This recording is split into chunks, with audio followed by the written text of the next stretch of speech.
Welcome to be alert. ఈజీగా డబ్బు సంపాదించడం ఎలా, తక్కువ పెట్టుబడిలో ఎక్కువ లాభాలు ఎలా వస్తాయి, ఇలా ఆలోచించి ఓ బిజినెస్ స్టార్ట్ చేశాడు ఆ కుర్రాడు. అమెరికాలోని ఫ్రెండ్ డైరెక్షన్ ఇచ్చాడు. తోటలోకి వెళ్లి మొక్కలు పెంచడం ఎందుకు, ఆ పనేదో ఇంట్లోనే చేస్తే పోలా అనుకున్నాడు. అపార్ట్మెంట్లోనే మొక్కల బిజినెస్ మొదలు పెట్టాడు. ఆ కుర్రాడు పెంచిన మొక్కలు చూసి పోలీసులే షాక్ అయ్యారు. తీసుకెళ్లి జైల్లో వేశారు. ఆ మొక్కల కథ ఏంటో చూడండి.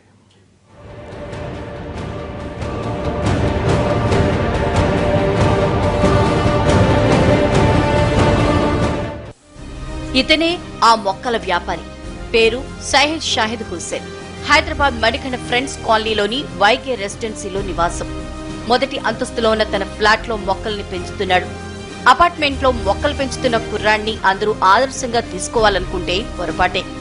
ఎవరైనా పచ్చదనం కనిపించాలని మొక్కలు పెంచుతారు, ఖర్చులు తగ్గుతాయని కూరగాయల మొక్కలు పెంచుతారు. కానీ ఈ కుర్రాడు ఇంట్లోనే గంజాయి గార్డెన్ ని ఏర్పాటు చేశాడు.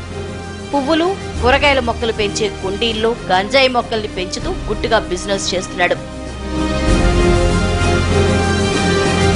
కుండీల్లో నిండుగా మొక్కలతో పచ్చగా ఉన్న ఈ అపార్ట్మెంట్ ని చూశారా? పచ్చదనంతో కళకళ్లాడుతోంది కదూ. పచ్చదనం ముసుగులో జరుగుతున్న గంజాయి వ్యాపారం ఇది. ఈ కుండీల్లో ఉన్నవన్నీ గంజాయి మొక్కలే.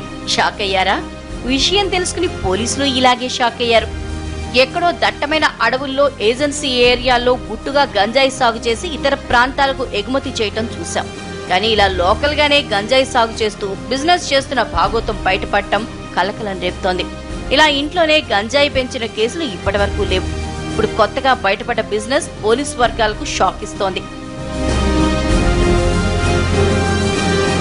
ఈజీ మనీ కోసం షాహిద్ వేసిన బిజినెస్ ప్లాన్ ఇది.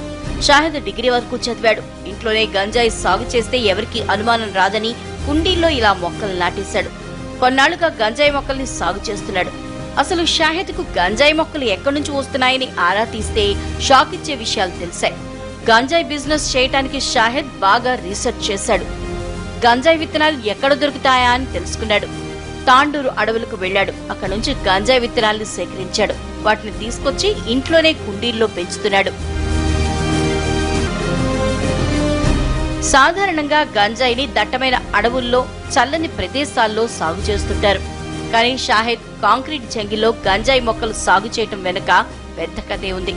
ఇంట్లోనే గంజాయి మొక్కల్ని సాగు చేయటం ఎలా అనే దానిపై ఇతడు బాగానే రీసెర్చ్ చేశాడు. బిజినెస్ 3 పువ్వులు 6 కాయలుగా సాగిపోతోంది. ఇంతలోనే టాస్క్ ఫోర్స్ పోలీసులు షాహిద్ ముందు కనిపించడంతో అతగాడికి మైండ్ బ్లాంక్ అయింది. ఆ చిన్న చిన్న గింజలకి మన ఇండోర్ ప్లాంట్ మొక్కల రూపంలో లోపల ఒక ఫ్లాట్ తీసుకొని 2 రూమ్లలో పెట్టాడు.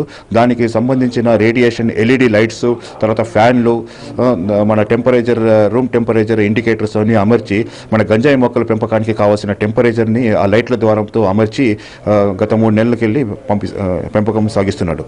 షాహిద్ ఇంటిపై రైడ్స్ చేసిన పోలీసులు ఇంట్లోనే గంజాయి గార్డెన్ ని చూసి అవాక్కయ్యారు. ఎవరికి అనుమానం రాకుండా మొక్కల పెంపకం ముసుగులో గంజాయిని సాగు చేస్తున్న తీరు షాక్ ఇచ్చింది.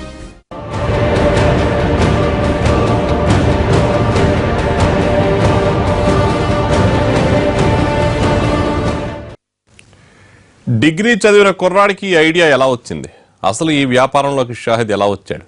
అతనికి హెల్ప్ చేసింది ఎవరు? బడా ముఠాలు చేసే బిజినెస్ ని ఎవరికి అనుమానం రాకుండా సిటీలో ఎలా మేనేజ్ చేయగలిగాడు?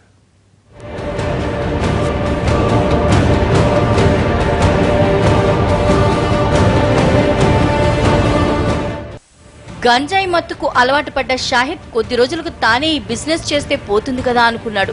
అమెరికాలోని తన స్నేహితుడు ఇంట్లో గంజాయి మొక్కలు పెంచుతున్నాడని తెలుసుకుని అతని సాయం తీసుకున్నాడు. అమెరికా ఫ్రెండ్ ఐడియాలు కూడా తోడవటంతో పంట పండింది. పొలాల్లో ఎక్కడ పెంచినా దొరికిపోతామని ఫ్రెండ్ ఇచ్చిన సలహాతో అమెరికాలో మాదిరిగా తన అపార్ట్మెంట్లోని ఫ్లాట్లోనే గంజాయి మొక్కల్ని పెంచడం స్టార్ట్ చేశాడు. తాండూరు అడవుల్లో గంజాయి మొక్కలు విత్తనాల్ని కొనుగోలు చేసి ఇంట్లోని ప్లాస్టిక్ గ్లాసులోనే వాటిని పెంచడం స్టార్ట్ చేశాడు. కొద్దిగా పెరగగానే వాటిని పూల కుండీల్లో వేసి పెంచుతాడు. ఈ మత్తు మొక్కల సాగు కోసం ప్రత్యేక రసాయనాలతో పాటు ఎల్ఈడి లైట్లను కూడా వాడుతున్నాడని విచారణలో తేలింది. మొక్కలు బాగా పెరిగిన తర్వాత ఆకుల్ని ఎండబెట్టి అమ్మడానికి రెడీ చేస్తున్నాడు. వాటిని మెహదీపట్నం, బంజారాహిల్స్, జూబిలీహిల్స్, సికింద్రాబాద్ ప్రాంతాల్లో అమ్ముతున్నాడు. విద్యార్థులు, సాఫ్ట్వేర్ ఇంజనీర్లే షాహిద్ కస్టమర్లు. ఇంట్లోనే గంజాయి మొక్కల పెంపకం సక్సెస్ కావడంతో తన బిజినెస్ ని ఆ రేంజ్ లో పెంచుకుంటూ పోయాడు. కిలో గంజాయి 16,000కు సిటీలో అమ్మేవాడు. గంజాయి మత్తులో తూగుతున్న కొంతమంది స్టూడెంట్స్ ని పోలీసులు పట్టుకోవడంతో ఇతగాడి బాగోతం వెలుగు చూసింది.